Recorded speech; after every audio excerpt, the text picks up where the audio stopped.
The topic for the day is fundamental rights given in the Indian Constitution.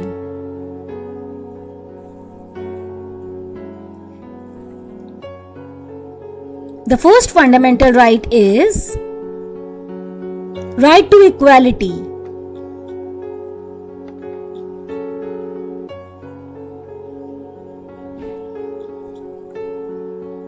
Rule of law is an important aspect of right to equality.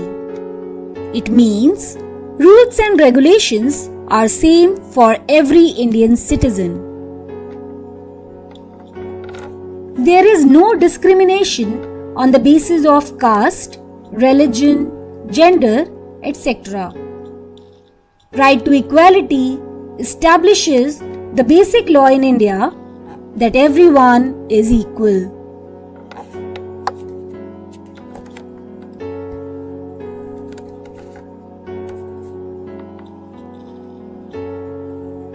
The second fundamental right is right to freedom.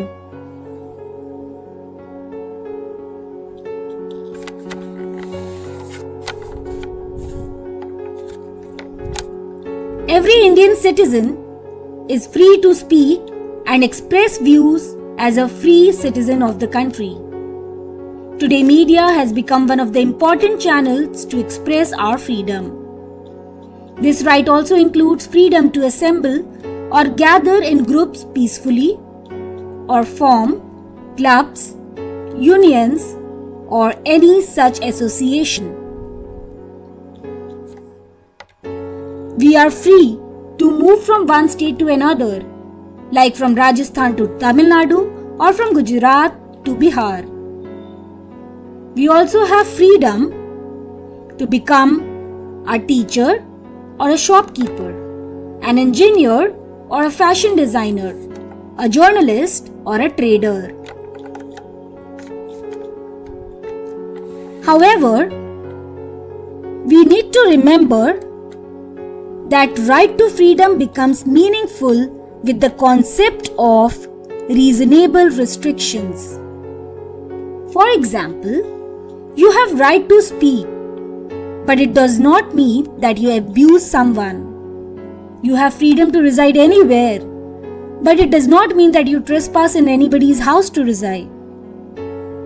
Every responsible citizen of India should remember these reasonable restrictions while enjoying right to freedom.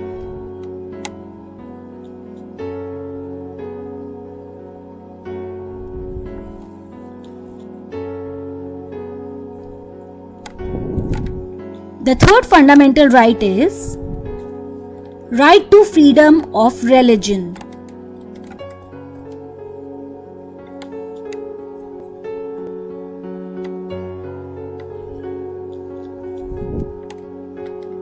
India is a secular country, so we have freedom to profess, practice, or propagate our religion.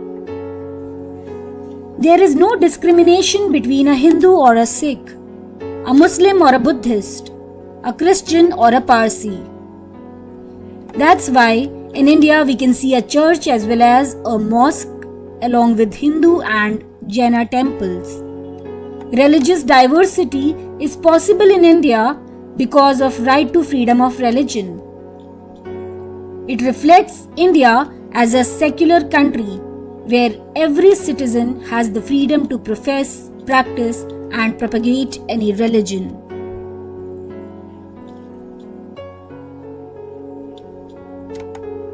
The fourth fundamental right is cultural and educational rights.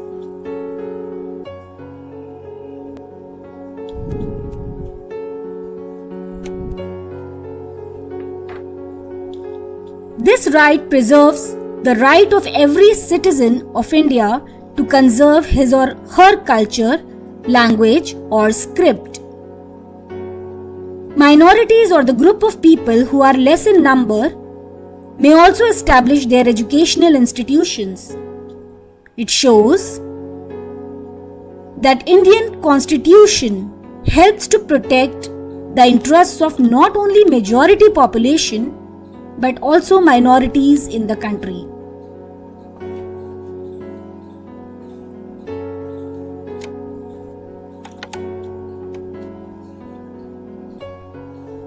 The fifth fundamental right is right against exploitation.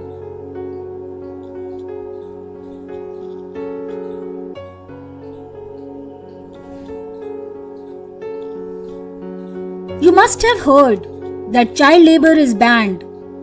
We are also not allowed to call or humiliate anyone as an untouchable. We cannot force anyone to work for long hours or work under unhealthy conditions. Buying and selling of children or adults is also prohibited under right against exploitation. Thus, this right protects people from being exploited.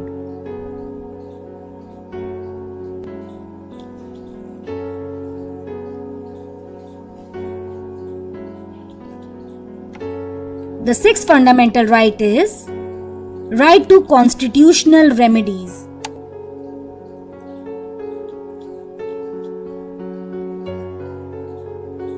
What would you do if someone exploits you or police arrests you for no reason? What would you do if a group of people hate you for practicing your religion or culture? Right to constitutional remedies is the remedy or solution to such problems. Under this right, Indians are allowed to approach or appeal in the court of law in case any fundamental right is denied. The judiciary acts as the guardian of our fundamental rights.